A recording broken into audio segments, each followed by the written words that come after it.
अब बैठने के बाद जब जब जय जयकार लगा तो बोला जाए कि बोले भागवत भगवान की, तो बोलेंगे कि जय।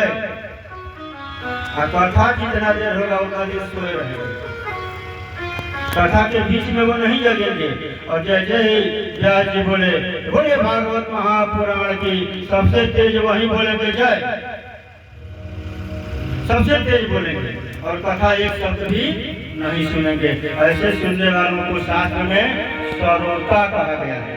और तीसरा है सोता,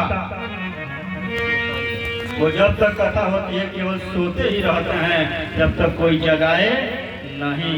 यानी जिस प्रकार कथा सुनने का भाव होता है उसी प्रकार का फल भी शास्त्र में कहा गया है। जैसा आप कर्म करेंगे उसी के प्रकार आपको फल प्राप्ति होगी। यदि आप धान बोएंगे तो समय पर गेहूं नहीं काटेंगे, और यदि गेहूं बोएंगे तो समय पर धान नहीं काटेंगे।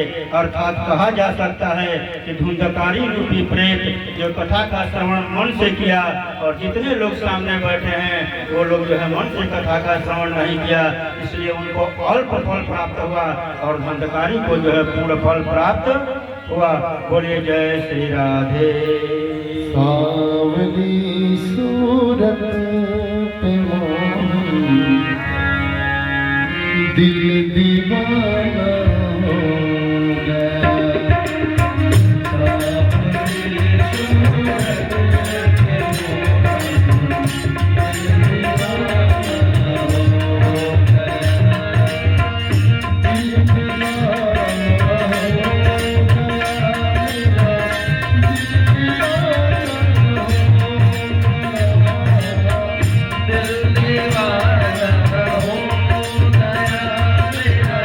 Yeah.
जय हो। भागवत भगवान की, श्री भागवत महापुराण की। इस प्रकार भागवत की कथा सुन करके धुंधकारी का उद्धार हुआ। सभी अन्य श्रोता लोग पुनः एक मास बाद गोकर्ण जी भागवत कथा कहे और वो लोग मन लगा कर सुने, तब जाकर के उनका भी उद्धार हुआ। कह सकते हैं फिर मुक्ति हो गई। मुक्ति को लोग समझते हैं कि हम यहाँ से चले गए। मुक्ति का मतलब यह नहीं होता। मुक्ति का मतलब होता है ज्ञान का बोध होना। ज्ञान का बोध तो कहता है कि आपकी मुक्ति हो जाएगी। लोग सोचते हैं कि मुक्ति का मतलब हम मर जाएंगे। ऐसा नहीं है। आपको ज्ञान प्राप्त हो जाएगा, और जिसको ज्ञान प्राप्त हो जाता है तो हम मरने से डरता ही नहीं, क्योंकि सभी लोग जानते हैं कि जो यह पृथ्वी पर आया है उसको जाना है। चाहे आज जाए, चाहे 2 दिन बाद जाए, चाहे 10 दिन बाद जाए। जब रामकृष्ण भी, जिनकी हम कथा सुन रहे हैं, वो लोग भी पृथ्वी पर आए तो यहाँ से एक निश्चित समय के बाद चले गए। तो हम लोगों का कहना ही क्या है। जब भगवान भी पृथ्वी पर आए हैं तो वो भी गए हैं। तो गोकर्ण जी की कथा को सुन करके उस स्थान पर पहुंचे। सभी श्रोतागणों का जो है मुक्ति हो गई। उसके बाद बताओ। जय सीताराम, जय सीताराम।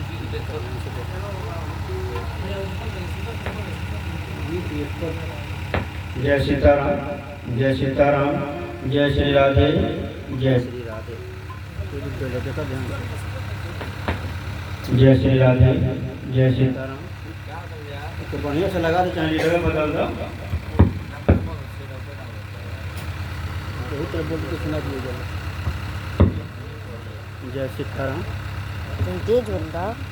जय श्री राम, जय सीताराम, जय श्री राधे, जय श्री राधे। बोलिए प्रेम से भागवत भगवान की जय। जय श्री राधे, जय जय श्री राधे। अब सनक सनातन है तरह करते रहो, ध्यान से देखो ना, तब बंद कर दो। बोलिए इस तरह। अब सनक सनातन सनंदन ऋषि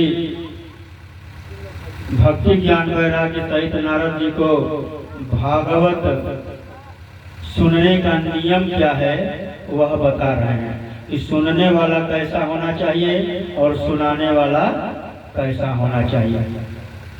तो सबसे पहले यदि भागवत करना हो तो किसी बड़े ज्योतिषी से मिल करके उसका मुहूर्त निकाला जाता है। उसके लिए महीना निर्णित है कि किस किस महीने में भागवत होना चाहिए। महीना में भाद्रपद, श्रावण, चैत्र आदि महीना शुभ माना गया है। वैसे जब इच्छा हो जाए तब भागवत कर लेना चाहिए, क्योंकि मनुष्य के जीवन का कोई भरोसा नहीं है। यदि हम सोचेंगे कि 4 महीना बाद, 5 महीना बाद कोई कर्म करेंगे और 1 महीना 2 महीना के बाद ही हमारे साथ यदि कोई घटना घट जाती है तो वह काम अधूरा रह जाएगा। इसलिए शास्त्र कहता है कि जब ही मन में श्रद्धा हो जाए उसी समय किसी भी कार्य को कर लेना चाहिए। उसको आज काल नहीं करना चाहिए। आज काल करते करते रावण भी अपने कार्य को अधूरा छोड़ दिया था। रावण अपने जीवन काल में 2 चीज सोचा था। एक तो पृथ्वी से लेकर स्वर्ग तक सीढ़ी बनवाने का, और दूसरा वह काल को अपने चारपाई के पाए में बांध कर रखा था और सोचता रह गया कि आज मारेंगे, कल मारेंगे, या हमारे अधीन है, जब चाहे तब इसको हम मार देंगे। लेकिन न तो रावण स्वर्ग तक सीढ़ी ही बना सका और न ही उस काल को ही मार सका, बल्कि काल ही एक समय उसको मार दिया। इसीलिए किसी काम को सोचना नहीं चाहिए। कहा गया है कि काल करे सो याज कर, याज करे सो अब, पल में परलय होत है बहुरी करेगा। जो कल के बारे में सोचे हैं उसको आज ही कर दीजिए, जो आज के बारे में सोचे हैं उसको अभी कर दीजिए, क्योंकि पल में प्रलय हो जाता है। कब क्या हो जाए उसको कोई नहीं जानता। यदि कोई अनिष्ट घट जाता है तो वह कार्य अधूरा रह जाएगा। बोलिए जय श्री राधे। अब उसके बाद कह रहे हैं सनक सनातन सनंदन ऋषि कि वक्ता जो है विद्वान होना चाहिए। जो कथा हो रहा है उस कथा का ज्ञाता होना चाहिए, वेद वेदांत का ज्ञाता होना चाहिए। ऐसे व्यक्ति को व्यास मंच पर बैठाना चाहिए। और जो सुनने वाले लोग हैं उनके लिए भी बताया गया है कि कथा सुनिए केवल घी पी करके। लेकिन आजकल तो घी ज्यादा पिला दिया जाएगा तो डॉक्टर कह देंगे कि रोग हो गया है, क्योंकि घी पीने से डॉक्टर मना करते हैं। कहते हैं क्या कि चिकना मत खाओ, लीवर खराब हो जाएगा। तो घी पी करके कोई रह नहीं सकता है। तो इसके लिए बनाया गया कि फलाहार रह करके जो है कथा का श्रवण कीजिए। फलाहार में भी अल्प आहार होता है, तो फलाहार रह करके कथा श्रवण करने का विधान है। यदि फलाहार भी न रह सके तो बनाया गया है कि सात्विक भोजन करके आप कथा का श्रवण कर सकते हैं। इस प्रकार कथा का नियम भी एक बना दिया गया है। इतना कथा जब सनक सनातन सनातन ऋषि नारद जी को यजमान के रूप में सुनाते हैं तो उस समय भक्ति देवी नवयौवना पहले से ही हैं, उनके पुत्र ज्ञान वैराग्य भी उठकर खड़े हो जाते हैं। और आज भी देखिएगा तो वृंदावन में भक्ति देवी के साथ ज्ञान वैराग्य भी नृत्य कर रहे हैं। बोलिए जय श्री राधे, जय सीताराम। इस प्रकार 5 अध्याय में भागवत महात्म्य को दर्शाया गया है। और उसके बाद अब हम शुरू करते हैं प्रथम स्कंद का प्रथम अध्याय। यहाँ हम सुखदेव जी का जन्म कराएंगे। सुखदेव जी बहुत अच्छे भागवत वक्ता थे। भागवत के व्यास सुखदेव जी बहुत अच्छे थे। उन्हीं का स्मरण करके हम सभी लोग आपको भागवत सुनाने के योग्य हुए हैं। अन्यथा हम लोगों के पास कोई योग्यता नहीं है जिससे हम आप लोगों को भागवत सुना सके। सुखदेव जी का अनुसरण करके ही हम भी आपको भागवत सुना रहे हैं। तो सुखदेव जी के जन्म की कथा हम वर्णन कर रहे हैं। सुखदेव जी हैं कौन? एक सुगा है, तोता, जो हमेशा राधा रानी के गोद में खेलते रहते हैं। राधा रानी, कलयुग का प्रारंभ हो चुका है। राधा रानी सुखदेव जी से कहती है कि अब तुम पृथ्वी पर जाओ, क्योंकि कलयुग में धर्म का सर्वथा अभाव हो जाएगा। वहां जाकर तुम धर्म का प्रचार करो। सुखदेव जी कहते हैं कि नहीं माता,